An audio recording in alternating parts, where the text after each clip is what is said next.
Hello, everyone. We are the Terran Charts, a podcast where we analyze and rate the songs we love, mainly Arknights. Today, we'll bring you a special video where we take a look at Scordatura from the Zwillingstürme in Herbst PV. My name is Zopney, and I'll be looking at the lore aspect of the video. Hi, I'm Hanyu, the Terran Charts resident music producer, and I'll be analyzing the musical aspects. And without further ado, here is Scordatura.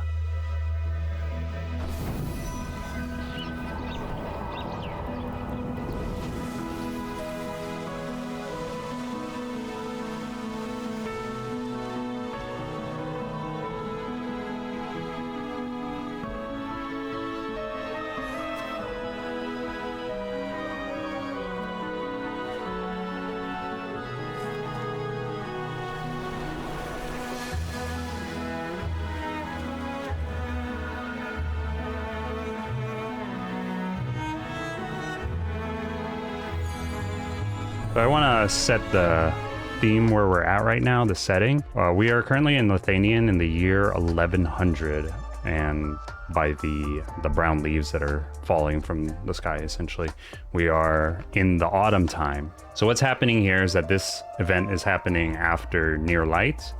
This character here, her name is Viviana. She is returning back after orders from the Twin Empresses, who are the rulers of Lithuanian, but she's also going to meet with essentially her dying father, who's currently on a sickbed. The other character that we saw, the opera named Virtuosa, also her real name is Arturia. She is also present in this event, and these are the two main characters that will be playing in this event. Something that happened that's going on right now is that they're preparing for an event where they're celebrating the overthrow of the Witch King 27 years ago. And it involves like a whole type of concert. That's why you see all of those students essentially practicing.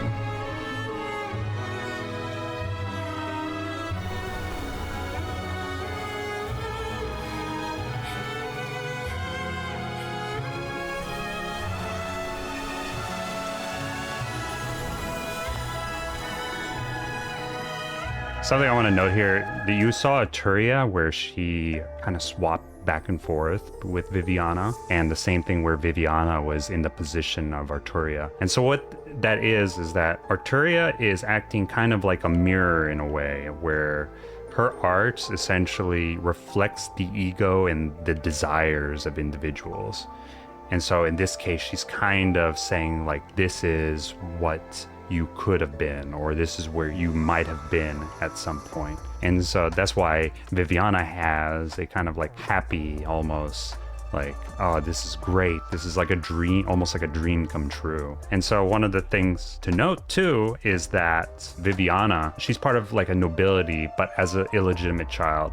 Viviana specifically is the child of a peasant, and being a peasant and a noble kind of getting together is kind of very looked down upon in Lithuanian. So what ends up happening was that the noble father ended up essentially like shunning both the peasant wife and the child in the spire. And so that's where she grew up for a while before the mother died, and then Viviana ended up leaving for Kazimierz. And to kind of piggyback off that, they do a lot of like instrumental symbolism over here, because you could really hear that when it starts off. You have the piano, violin, the cello comes in. It's all nice and happy. You even hear like the choral choir in the background, almost like a angelic type vibe. So it adds that more dreamy ambience. And when the screen swaps between Arturia and Viviana, the way that the violin or cello actually like eases up into the high notes, that actually creates almost like a yearning type emotion, which is also visually seen in the video. If we just play back just a little bit, you'll hear exactly what I'm talking about. Like right here.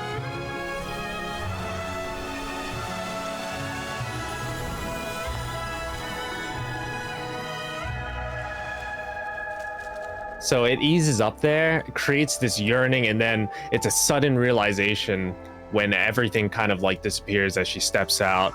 And then you see hear the final note kind of get washed out in the reverb. It decays, it gets further away because it's that sudden realization that this isn't actually where she was, and it was nothing more than just a dream. It's almost kind of like it was surreal in a way. So Yeah. you wake up and you realize like, oh crap, I'm still stuck in reality. It's like, okay. Just let me sleep forever.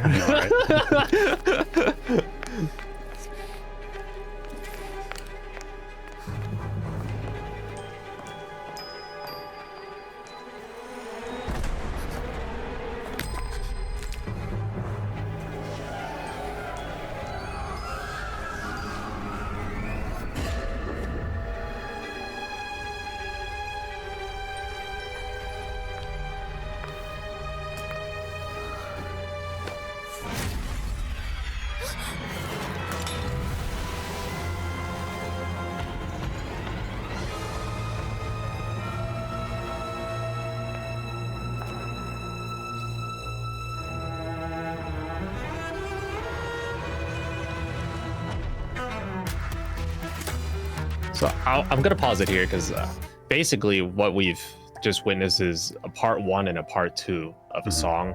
Part 1 being that happy dreamlike setting, and then part 2 is all of a sudden it gets really eerie, really mysterious as the xylophone kind of comes in. It's like right as she's like walking in here, you hear the xylophone coming, and then it sounds like swarming bees in a sense, because it creates this sense of like panic, or it's like some sort of like distraction obstruction that also like leads further into like it builds tension basically.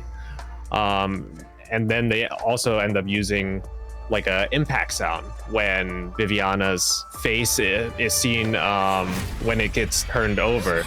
That you hear that a lot in usually movies, because they're used for jump scares or even in games.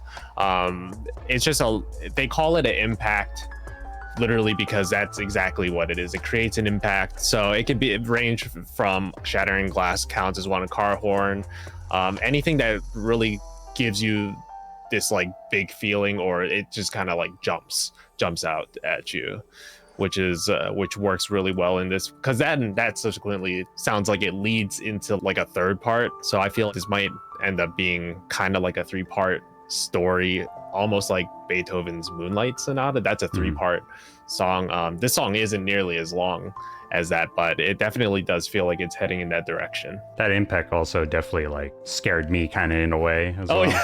I'm just like, oh god, I wasn't expecting that to happen, but it did happen. Yeah, suddenly there's I had Viviana it on the ground on louder volume this time, and I'm glad that I just didn't have it maxed out. Otherwise, I would have been gone.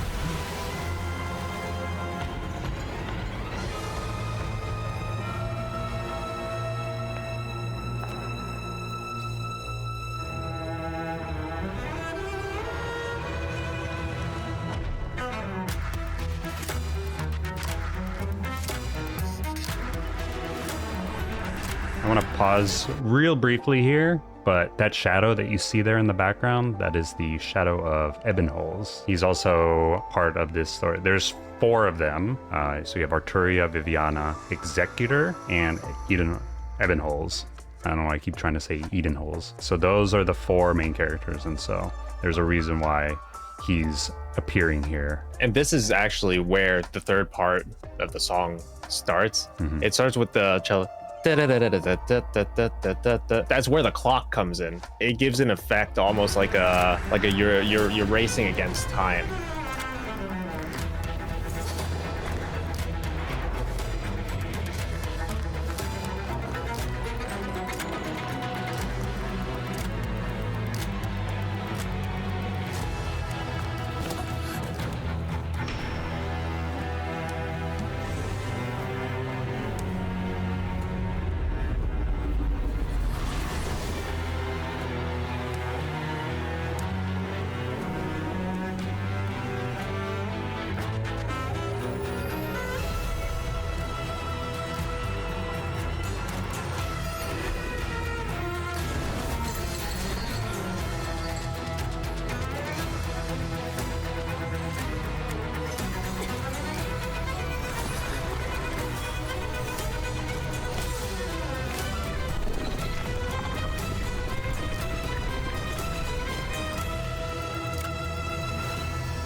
Viviana here extinguishes out her candle.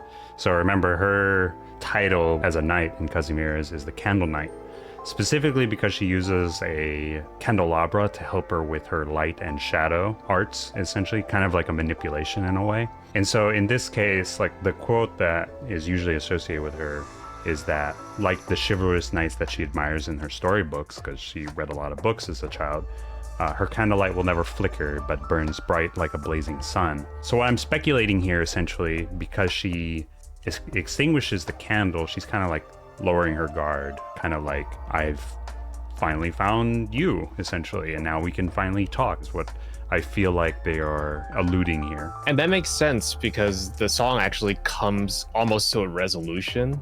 All the instruments, they start to like tone down, and then it gets more like subtle, somber almost.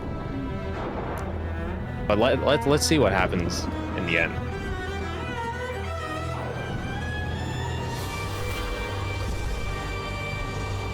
What we're looking at right now is the silhouette of the Witch King himself. Remember, 27 years ago, the Twin Empresses overthrew the Witch King because he was a tyrannical king. But did they kill him, or did he like disappear somewhere? Or now we're actually going to see the legacy of the Witch King, and that's essentially the whole center point. He will be the main antagonist for this. I think the way they end it off here is actually particularly very important, since they're ending it off on a very like eerie note, and it's really mysterious. Not just coupled with visually, but the fact that it ends on such a sharp note like that, it almost leaves you wondering what's gonna come next. I know I talked about this being basically like a 3-part song, but could they be continuing it?